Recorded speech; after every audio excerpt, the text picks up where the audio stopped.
Adoweton bo yakpon gudo boba gogo tonpo mechilemi mi kudo yonu sangbe kweji suosin azan aizengo gbe ewe mi kode ehome ena chendo poropo miton hoja maleo yezewe le ekplele kegeje mi si lo konton mina so to menu min matin livre ehome ton ejiwe mina besi mechilemi esedo kweton ji agade do benjile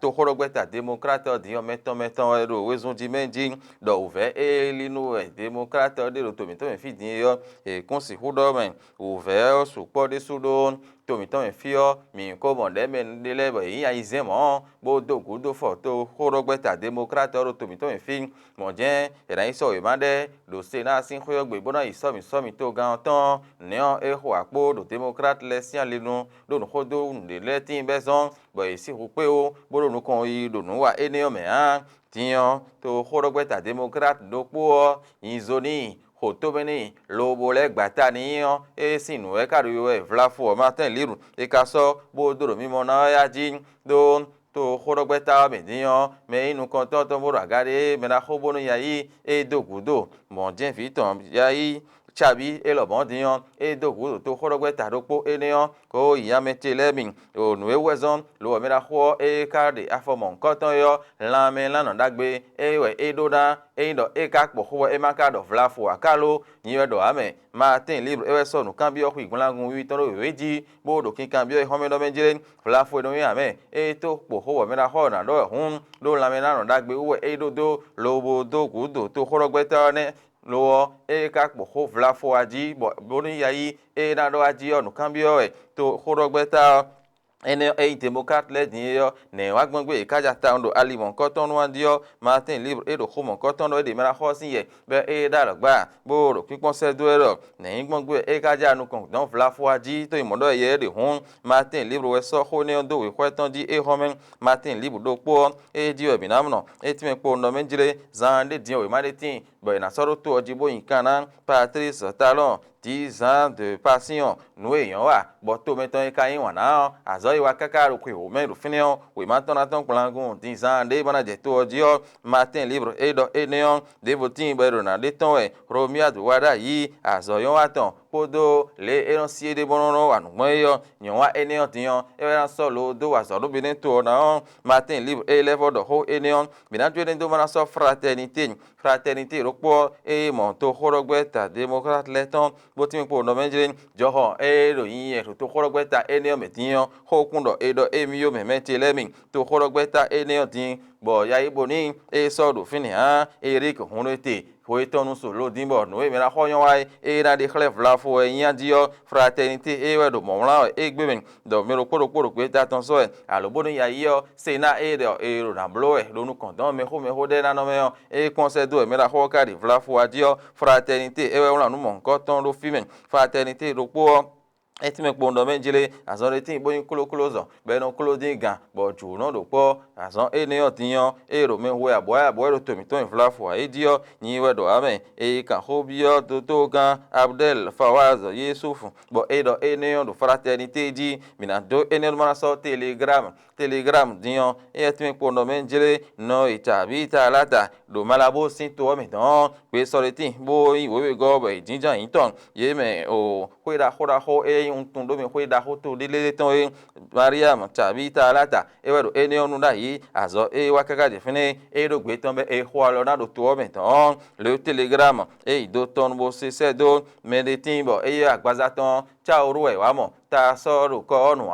nu mo koton dion telegram so ra gade ro kweton ji mentilemi sin do so gbe hron kan fifin wo hron fifin wo do khade me wo me de timbo ye de dion ranjo do hwenu kan bo le do ezon we le afo gede mo yo do so gbe ko sbo yo na yin yo di do ton ja pata zeta ton ogbon to ho me egbon to pon la gege men mo no menjelen hon hon to le so po to gan po yo pe ta de timbo son ja pata do tonun bo se horo ton me bo wa do bo soro kweton ji do fi etime po no menjelen nugbo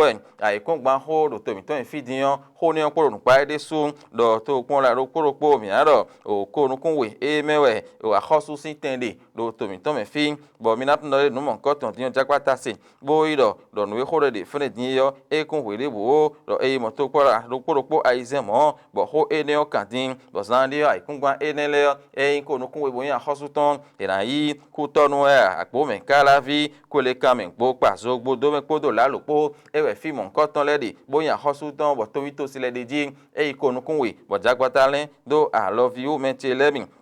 jagbata rokpo etime kpo do menjire ple eni on rokpo sin do so ye hon ayi ne o to gan kpo do hon to ton le kpo ye do hodo o hansin le o me hansin le din azo itan ele fonu votoro ali eni onu ba ihe yan e na ja inu ye tin bo sen ko de bo ina so ali eni onu bo ira zo bon koton wo koi uzuzu do natin bo nu kon ina tin yan e ko to nu mon koton le meilleur e we bina so din le meilleur e ay mono menjire nu gbo e to hodo ali mi ton do to mi ton e fi din o me de cité yo e mi do gbeta me mi je me le ji me de cité yo gbeta mi de ton mi kule je me le ji me de cité lo zon do hando me mi do wezun ji to ho ro gbeta le sin ali nu podo me we so mi le podiyan ne o ena da la yo so a abi ena le yan ton fo mo na le aja yi no me we so mi to gan ton le aji yo nu yin bo le meilleur e do kin kan bi yo e home e de mo no kan bi yo do menjele a e ko joro te yo e no joro te mi je me le ji mi na zo me le po wa me ro poro wezun ton di yo fite kana ifo do fla fo di yo le meilleur e we ro no mon koton kan bi yo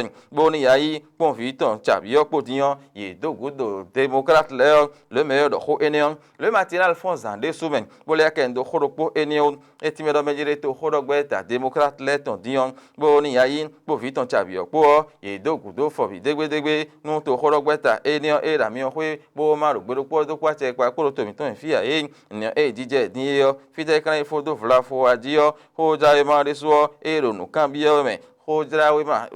matina lopo e mono menjire abi mbola e ja lonu asuma ho to we enele dion azo beneme me de ojo do sonu me de yo e na gbe kan do kan da zo ene okonen me na so l'emblème du jour.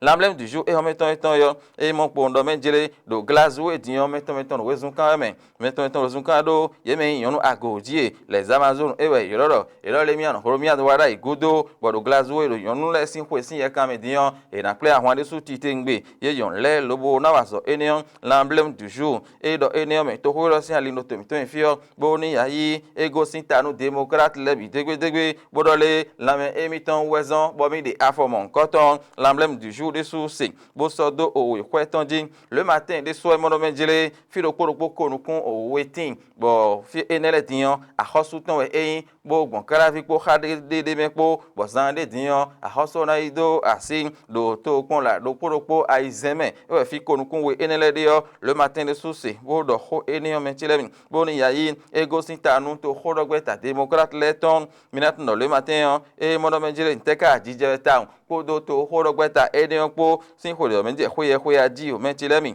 iwe do hoja ma we do moment ta baru e hometon eton yon e do khode você etime po ndo menjele no emi kana kambio men no e do jije do to khorogbeta démocrate leton me yo dion ne gbongbe e ka ja do so do nu konton flafo adio nu kambio kwiwe e yere suo e so do o nu kambio ton Victor Dayon e yedion e lo monojele e miano no e do jije sin alinu to ho dido sin alinjewe somi to gan ton e jawe do ton e yo nouvelle dynamique àlàáfíà e wa so ro tedin bonasi huhu wa hoja bo wa nu titengbe wo nu kon ina tin ro to mi to en fiyo da baru e se ho enion l'autre quotidien e we mi na so din e ti me po ndo mejele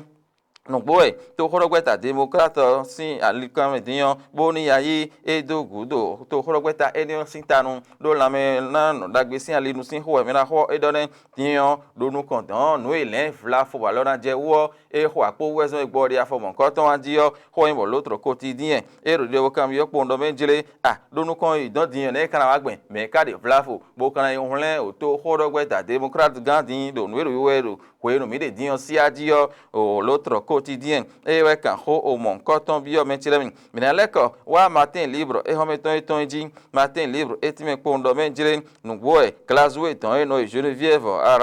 arao e diyan do glace we le an blogbon bo ho yon le ple be na azoti tengbe bonu kon ina tin e sin wezun jiwe e de menchele mi wezun e a esukpɔnu gbo bɔxɔ le dzemisi bɔxɔ dza ma le de suɖo kple le lɔ exɔmetɔ xɔ tɔtɔɖometɔ bina sɔ ɖo fine kpo si nɔ kpoɖo do tɔ me lo tso bɔ enɔmla kan ne xɔ dza ma xɔ ehɔn eyi kpo bi degbedegbe eyi sɔ.